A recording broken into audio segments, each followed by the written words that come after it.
Bulletin का आगाज करें। सबसे पहले आपको खबर देंगे रावलपिंडी रिंग रोड डिजाइन में तब्दीली का मामला। डीजीआरडीए कैप्टन रिटायर्ड अब्दुल सत्तार को तब्दील कर दिया गया। गवर्नर पंजाब चौधरी सरवर की हिदायत पर चीफ सेक्रेटरी पंजाब ने तबादले का नोटिफिकेशन जारी कर दिया है, जिसके बाद डीजीआरडीए कैप्टन रिटायर्ड अब्दुल सत्तार को फौरी तौर पर services and general department Lahore report करने की हिदायत की गई है।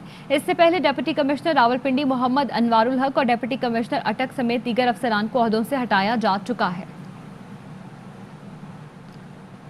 नून लीगी रहनुमा अता तारड़ कहते हैं कि रिंग रोड स्कैंडल में जुल्फी बुखारी का इस्तीफा हमारी पहली कामयाबी है। गुलाम सरवर खान के भी इस्तीफे का मुतालबा करते हैं। ये मुमकिन नहीं कि इमरान खान की ईमा के बगैर अलाइनमेंट बदली जा सके।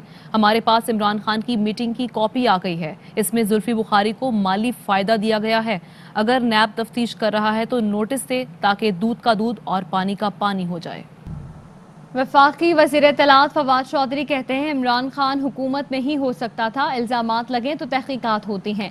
नून लीग पीपल्स पार्टी दौर में मीडिया के गले बैठ जाते थे, लेकिन मजाल है कि कान पर जूं भी रेंगे। ये है निज़ाम में तब्दीली। हुकूमती अहलकारों को एहतसाब का खौफ होना चाहिए, ताकतवर कानून से मुबर्रा नहीं। कमिश्नर ने इब्तदाई तहकीकात में इन इत्तलात की तस्दीक की।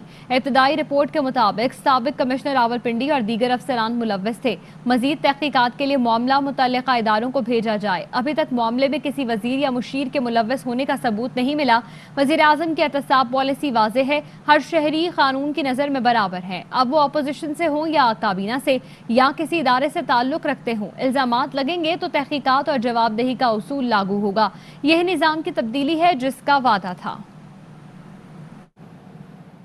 नून लीगी रहनुमा शाहिद खाकान अब्बासी की हुकूमती वज़रा पर तनकीद, कहा कि इस हुकूमत के हर वजीर पर करप्शन का केस है। रिंग रोड केस आ गया, इस पर एक मुआवने खुसूसी ने इस्तीफा दे दिया जो समझ से बालातर है। ये असल मुल्जिमान को छुपाने की कोशिश है। इंसाफ होता तो मुआवने खुसूसी और वज़रा को जेल में डाले कोई पूछने वाला नहीं है। पीपल्स पार्टी की रहनुमा शरी रहमान कहती हैं कि रिंग रोड तहकीकाती रिपोर्ट ने हुकूमत को फिर बेनकाब कर दिया। मंसूबे के लिए 25 अरब रुपए का इजाफा किया गया ताकि चंद लोगों को फायदा हो। क्या ये वही लोग हैं जो मुल्क से करप्शन खत्म करने आए थे और शफाफ हुकूमत के दावेदार थे? इन्होंने कहा, क्या चीनी, आटा, अद्वियात, पेट्रोल और दीगर करप्शन स्कैंडल में किसी को सजा मिली? इसी तरह रिंग रोड स्कैंडल रिपोर्ट के बाद किसी के खिलाफ एक्शन नहीं लिया जाएगा। लाहौर हाई कोर्ट ने शहबाज शरीफ की अदालती अहकामात पर अमल दरामद के लिए दरख्वास्त पर ऑफिस एतराज़ खत्म करते हुए दरख्वास्त काबिल समात करार दे दी। लाहौर हाई कोर्ट के जस्टिस अली बाकर नजफी ने समात की। शहबाज शरीफ के वकील आजम नज़ीर तारड़ ने दलाइल दिए कि अदालत ने फरीकैन को सुनकर शहबाज शरीफ को बैरून मुल्क जाने की इजाज़त दी। हुकूमत के इदारों ने दानिस्ता अदालत के हुक्म की खिलाफ वर्जी की। कोरोना पॉलिसी के तहत उनकी तौहीन अदालत की दरख्वास्त एतराज़ लगाकर वापस कर दी गई। अदालत ने रिमार्क्स दिए कि देखना है कि अदालती हुक्म की खिलाफ वर्जी की गई या नहीं। अगर ऐसा हुआ तो कानून खुद एक्शन लेगा। अदालत ने दरख्वास्त पर आए दफ्तरी एतराज़ खत्म करते हुए रजिस्ट्रार ऑफिस हाई कोर्ट को दरख्वास्त समात के लिए लगाने की हिदायत कर दी। दरख्वास्त में वफाकी और सूबाई हुकूमत, नैब, वजारत दाखिला और FIA को फरीक बनाया गया है। मरियम औरंगजेब ने मीडिया से गुफ्तगू की और हुकूमत को कड़ी तनकीद का निशाना भी बनाया। उन्होंने कहा कि बताएं कि क्या शहबाज शरीफ वजीर आला पंजाब है? उन्होंने कौन सा रिकॉर्ड टेम्पर करना है?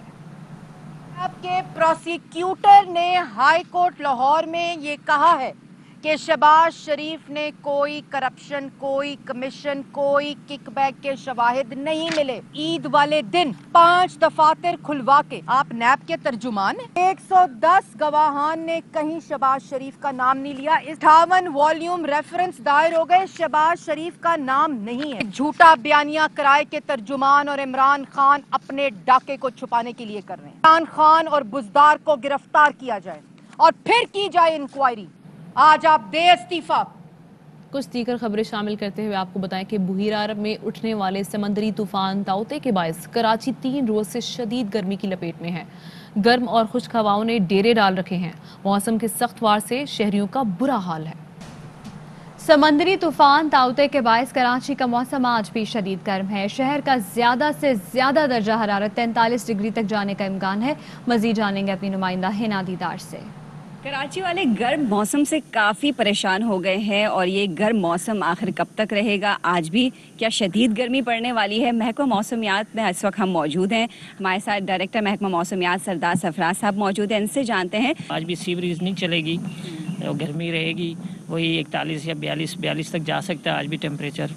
तो कल इंशाल्लाह इसमें बेहतरी आएगी। कल सी ब्रीज दोपहर के बाद बहाल हो जाएगी और कल आई थिंक कि टेम्परेचर 38 तक आना चाहिए। सरफराज साहब के मुताबिक कल से मौसम बेहतर होना शुरू हो जाएगा, सी ब्रीज रीस्टोर हो जाएगी, मौसम खुशगवार हो जाएगा और ये जो गर्मी से जो शहरी सताए हुए हैं उनको एक सुकून का सांस लेने का मौका मिलेगा। जी, समंदरी तूफान ताउते के असरात जिला बदीन के साहली इलाके शेख क्रियो बंडारी 0 पॉइंट पर दिखाई देने लगे हैं। समंदरी पानी की एलबी और डी सीम नाले में चढ़ाई शुरू हो गई है। मुल्का आबादियों के लिए खतरा बढ़ गया है। इस बारे बता रहे हैं हमारे नुमाइंदे अरसलान आराई।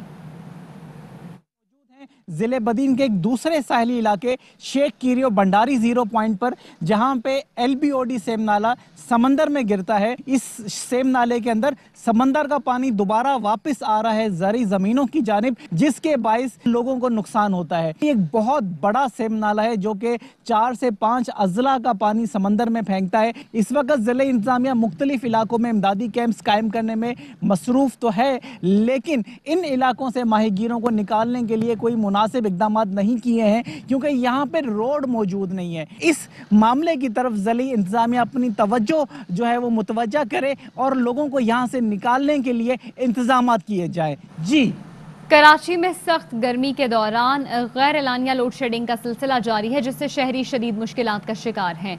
बल्दिया इत्तेहाद टाउन, कायम खानी कॉलोनी, गुलशन गाजी और अतराफ के इलाकों में सुबह से बिजली गायब है। AB सीनिया लाइन, जुट लाइन, लाइन्स एरिया और अतराफ के इलाकों में सुबह 6 बजे से बिजली की फराहमी मुअत्तल है।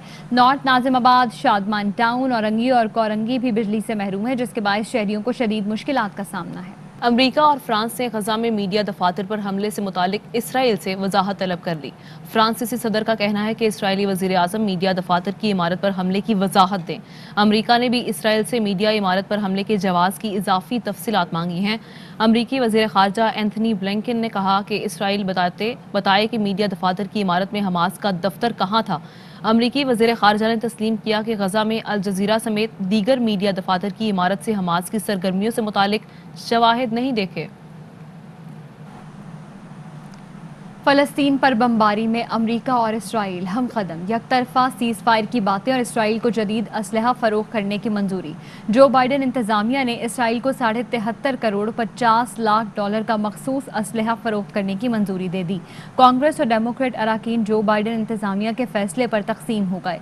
कहा कि इसराइल को असलहा फ़रोख्त करने से ख़त्ते में कशीदगी में मज़ीद इजाफा होगा। अमरीकी कांग्रेस को असलहा डील के बारे मई में मुत्तला किया गया था। बाज़ कांग्रेस मेंबरान असलहा डील पर सवाल उठा रहे हैं। इसराइल को असलहे की फरोख्त पर तुर्क सदर रजब तैयब उर्दवान की जो बाइडन पर शदीद तनकीद। सदर अर्दवान ने कहा कि मासूम और निहत्ते फ़लस्तीनियों पर इसराइली मज़ालिम में अमरीका बराबर का शरीक है। तुर्क सदर ने जो बाइडन पर तनकीद करते हुए कहा कि आपने पहले भी नाम नेहाद आर्मीनियाई नस्ल कुशी को तस्लीम किया और अब इसराइल की हिमायत करके अपने हाथ खून आलूद कर रहे हैं। जो बाइडन गजा पर हमलों की तारीख अपने खून आलूद हाथों से तहरीर कर रहे हैं। वियना में इसराइली परचम लहराने पर तुर्क सदर ने कहा कि किसी सरकारी इदारे की इमारत पर दहशतगर्द रियासत का झंडा लहराने का मतलब दहशतगर्दी की पुश्त पनाही है।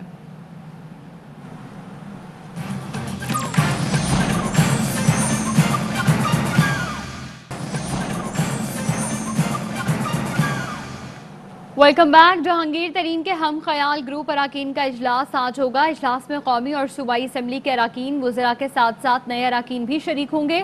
इजलास में वज़ीर आज़म के इंसाफ की फराहमी के वादे और बैरिस्टर अली ज़फ़र की जानिब से तहकीकात रिपोर्ट मुरतब करने का भी जायजा लिया जाएगा। वज़ीर आज़म इमरान खान कहते हैं, मैंने हमेशा माना है कि ओवरसीज़ पाकिस्तानी हमारा सबसे बड़ा असासा है। अप्रैल में तरसीलात ज़र $2.8 अरब की बुलंद तरीन सतह पर पहुंची। रवा माली साल के पहले 10 माह में $24.2 अरब की तरसीलात ज़र आई। 10 माह की तरसीलात ज़र से आपने गुज़श्ता पूरे माली साल का रिकॉर्ड तोड़ दिया। नए पाकिस्तान पर एतमाद करने पर ओवरसीज़ पाकिस्तानियों का शुक्रिया। Chairman people's party Bilawal Bhutto कहते हैं कि इमरान खान मुल्क चलाने में मुकम्मल नाकाम हो चुके हैं। जब से इमरान खान वज़ीर आज़म बने हैं, आटे की कीमतों में 30% इजाफा हुआ। खाने पीने की अशिया में महंगाई की सालाना शरह 15% तक पहुँच गई। बिलावल ने कहा, मुआशी तरक्की का पैमाना जी हुजूरी वाले अफसरान की रिपोर्टें नहीं बल्कि आम आदमी की मुस्कुराहट होती है। जिस वज़ीर आज़म को कशकोल उठाने के अलावा कुछ नहीं आता, वो कैसे महंगाई का खात्मा करेगा। निस्फ कारोबारी इदारे मुलाजमीन की 1/4 तनख्वाह कम कर चुके हैं। कोरोना अपडेट आपसे शेयर करें। मुल्क में 24 घंटे में मोहलिक वायरस मजीद 135 जिंदगियां निकल गया। वबा से अब तक 19,752 अफराद इंतकाल कर चुके हैं। 24 घंटे में मुल्क भर में 29,801 कोरोना टेस्ट किए गए। 2,567 अफराद में वायरस की तशखीस हुई। केसेस मुस्बत आने की शरह 8.61% रही। मुल्क में कोरोना के फाल केसेस 67,665 हो गए हैं। वायरस से मुतासरा 4,361 मरीजों की हालत तशवीशनाक है। 24 घंटे में 2,989 अफराद सेहतयाब हुए हैं। पेशावर एयरपोर्ट पर बहरीन से आने वाले 28 मुसाफिरों के कोरोना टेस्ट मस्बत आ गए हैं। इस हवाले से मजीद जानेंगे हमारे नुमाइंदे सलाहुद्दीन से। सलाहुद्दीन, आगाह कीजिएगा। देखिए, बिल्कुल ये बहरीन से फ्लाइट आई थी GF784। इसमें टोटल मुसाफिर 130 आए थे। इसमें से जब मुसाफिरों के रैपिड टेस्ट किए गए तो उसमें 28 मुसाफिरों के टेस्ट मुस्बत निकले हैं। मुसाफिरों को फौरी तौर पर अस्पताल मुंतकिल कर दिया गया है टाइम के लिए। तो इस तरह से एक हफ्ते के दौरान सबसे ज्यादा केसेस पेशावर एयरपोर्ट पर सामने आए हैं कोरोना में मुब्तला मुसाफिरों के। जी ठीक है सलाहुद्दीन, बहुत शुक्रिया। सिंध हाई कोर्ट ने लीज मकानात मिसमार करने के खिलाफ हुक्म इम्तना में 1 जून तक तौसी कर दी। अदालत ने वजाहत जमा न करने पर अदालत सिंध हुकूमत और KMC पर बरहमी का इजहार किया। सरकारी वकील ने कहा, सुप्रीम ने तजावुजात को मिसमार करने और लीज मनसूख करने का हुक्म दिया था। जस्टिस हसन अजहर ने कहा कि सुप्रीम कोर्ट ने ऐसा कोई हुक्म नहीं दिया। लीज कैंसिल करने का हुक्मनामा कहाँ है। अदालत ने कहा कि लोगों के घर तोड़ रहे हैं, जिसने लीज दी उनके खिलाफ क्या कार्रवाई की। किसी अफसर के खिलाफ मुकदमा दर्ज किया, एंटी करप्शन में केस दायर किया। मुतासरीन के वकील ने कहा, सुप्रीम कोर्ट ने लीज मनसूख करने का हुक्म दिया है तो दरख्वास्त जुर्माना लगाकर खारिज कर दी जाए।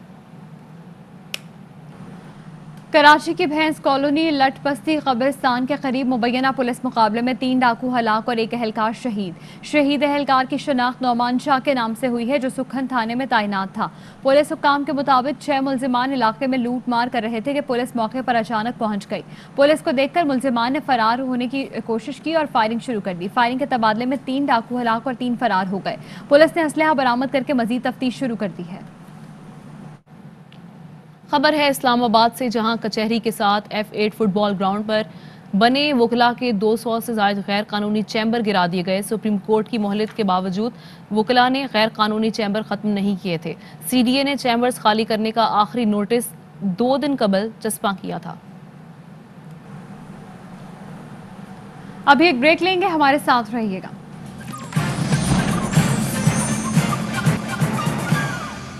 Welcome back. बराह रास्त आपको लिए चलेंगे। वज़ीर आला खैबर पख्तूनख्वा महमूद खान तकरीब से खिताब कर रहे हैं। फैमिली यहाँ पर आई हुई है, मैं और मेरी हुकूमत इनके साथ इंशाल्लाह खड़ी होगी। बाकी भी जो हमसे हो सकता है प्रोविंशियल गवर्नमेंट से, वो हम आपके लिए करेंगे। तो मैं आपका एक दफ़ा फिर शुक्रिया अदा करता हूँ कि आप लोग यहाँ पर तशरीफ़ लाए हैं। और साथ ही साथ मैं हेल्थ डिपार्टमेंट मिनिस्टर साहब यहाँ पर खड़े हैं, सेक्रेटरी साहब है, DG साहब है, उनका भी मशकूर हूँ कि उन्होंने ये प्रोसेस बड़ा थॉरली किया और बड़ा इफेक्टिव किया। तो मैं इनका भी शुक्रिया अदा करता हूँ। Thank you. आगे बढ़े, आपको बताएं कि अफगान सदर अशरफ गनी का कहना है कि अफगानिस्तान के मुस्तकबिल के इन्हिसार इंतखाबात पर है। दहशतगर्दी का खतरा बदल गया है लेकिन ख़त्म नहीं हुआ। जहां तक जंग का ताल्लुक है, हम तैयार हैं। अपने एक बयान में उन्होंने कहा कि तालिबान अमन नहीं चाहते बल्कि तशद्दुद के जरिए आमराना हुकूमत मुसल्लत करना चाहते हैं।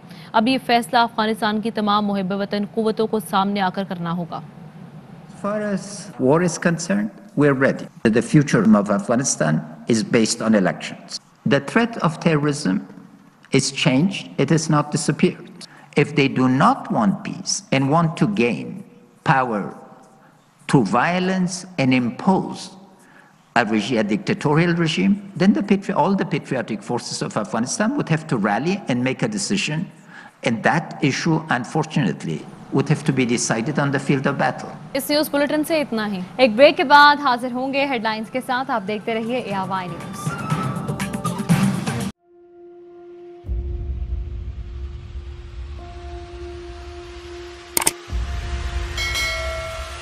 अस्सलाम वालेकुम नाज़रीन, आप देख रहे हैं प्रोग्राम काशिफ अब्बासी के साथ। आज वेलकम बैक नाज़रीन। प्रोग्राम सवाले के साथ मैं हूं